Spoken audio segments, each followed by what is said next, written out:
और हमारे मान्यवर बहुजन महानायक मान्यवर काशीराम जी, इन सभी को नमन करते हुए सबसे पहले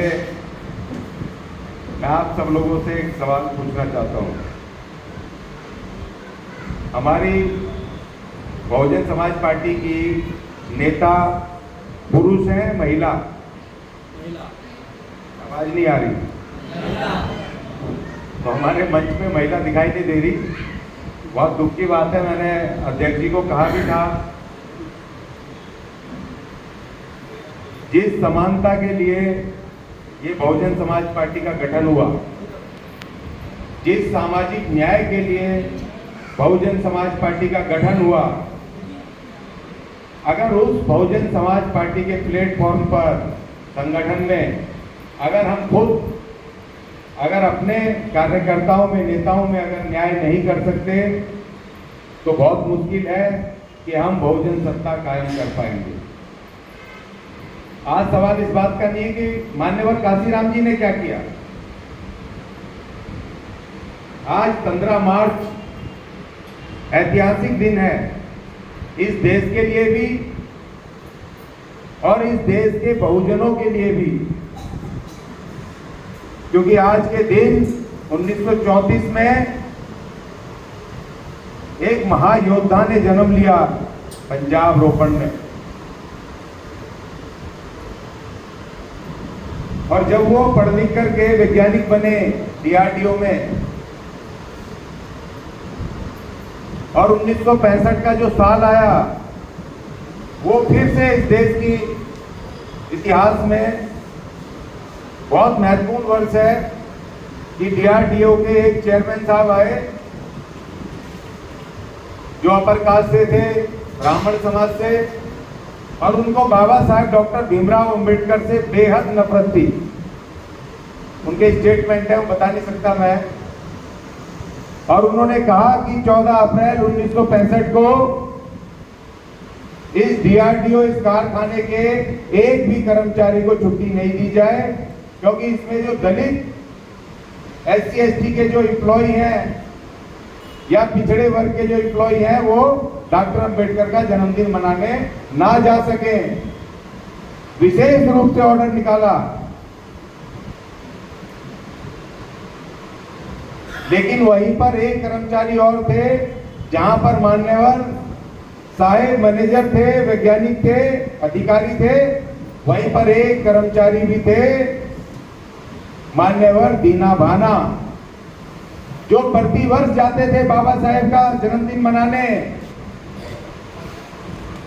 वो साल इसलिए भी ऐतिहासिक है क्योंकि अधिकारी काशीराम को मान्यवर काशीराम उस वर्ष ने बनाया।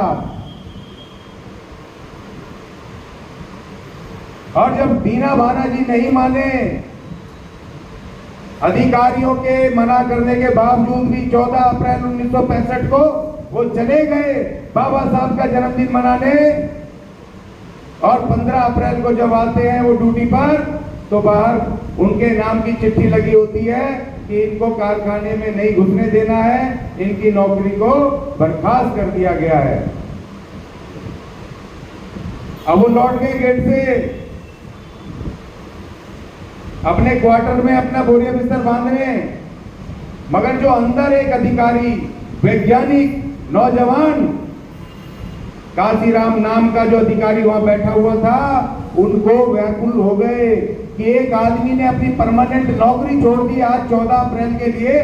वो क्या खास बात है कि एक आदमी ने अपनी नौकरी छोड़ दी, बर्खास्त कर दिया, रुक तक नहीं गया, वो चला गया। मान्यवर अपनी ड्यूटी ऑफ करके और उस कर्मचारी के क्वार्टर में गए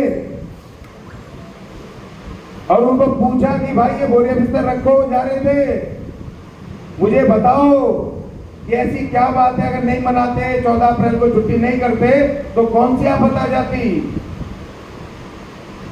तब मान्यवर दीना भाना जी ने कहा उनको कि श्रीमान, आज जो दिन है हमारे महानायक का, जिसकी वजह से अगर आज हम यहाँ खड़े हैं, ये कपड़े पहनकर और ये मान सम्मान का जीवन जी रहे हैं, उस महानायक के लिए नौकरी तो छोड़ो, हम अपने जीवन का एक एक सांस उनके लिए दे देंगे। और तब उन्होंने मान्यवर जी ने जिज्ञासा जाहिर की दीना भाना जी से कि बताइए मुझे भी कुछ दो उन महान आत्मा के बारे में।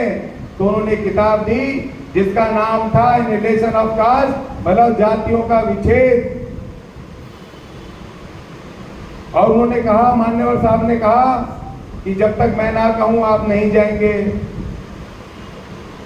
और घर जाके मान्यवर जी अपने क्वार्टर में पढ़ते रहे। वो रात भर, उसको कितनी बार पढ़ा होगा पता नहीं।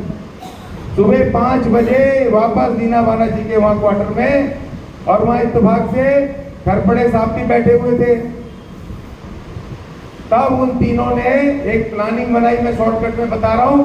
फिर मान्यवर जी ने कहा कि भैया तुम्हारी नौकरी को मैं वापस लाऊंगा, मैं लड़ूंगा तुम्हारा केस, मैं तुम्हें नौकरी दिलवाऊंगा। और फिर इन तीनों ने मिलकर के 1966-67 में सबसे पहला एक संगठन बनाया था, जो वामसेक से भी पहला संगठन था। अनुसूचित जाति, जनजाति, अन्य पिछड़ा वर्ग और माइनॉरिटी, एक संगठन का गठन किया। माइनॉरिटी कर्मचारी, क्योंकि कर्मचारियों का ही संगठन था। लेकिन उसको उन्होंने आगे जाके 1959 और 70 के आसपास उसको भंग करके उन्होंने वामसेक एक व्यापक नाम से इस संगठन को गठन किया, जो तमाम कर्मचारियों का था। अब मैं सवाल वापस आता हूं 1965 के साल पे, जब मान्यवर साहब ने रात भर